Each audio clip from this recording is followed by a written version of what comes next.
Halloween and the Day of the Dead are celebrated during the sign of Scorpio, and for good reason.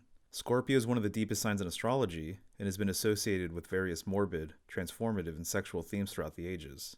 Like the season of fall, the scorpion is symbolically associated with disintegration and the process of breaking down. The dissolving component is due, in part, to the fact that all scorpions are poisonous. Look no further than the symbol for poison, the skull and crossbones. Some species have venom strong enough to kill humans and are widely feared. Appropriately, the word for scorpion in some languages translates to oppression, backbiter, and even war. Scorpions are built for battle, which makes its classic correspondence with Mars, the planet of war, more than fitting. With war, along with life itself, comes death. At its core, Halloween is an acknowledgement of death and the mysteries that follow. In fact, Scorpio is referred to as the gate of the great mystery. I believe this is a reference to the fact that the sign exists where the path of the sun intersects with the Milky Way. And interestingly enough, the center of our galaxy is just behind Scorpio. This is likely what's being referenced when various traditions make mention of a mother scorpion or scorpion goddess greeting the souls of the dead in the afterlife.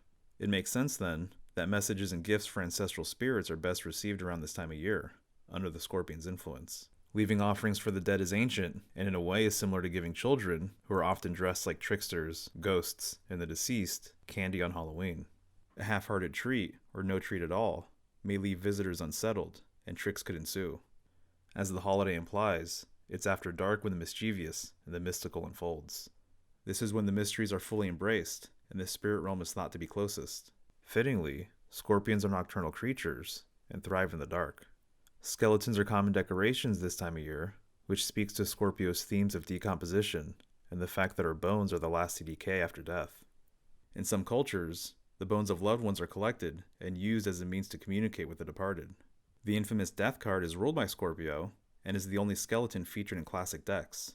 One tradition suggests that death never be referred to by name, and the card is often printed without one. Death is often shown with a scythe in a field of severed heads and limbs. This is a reference to the never-ending harvest of souls on Earth that corresponds with fall, the season of harvest. It's during this harvest we pick pumpkins, carve them into severed heads, and give them life with a flame, but only for a night. Without the seasonal changes of fall, there would be no abundance in spring. The same way the sun sets, so it can return once again.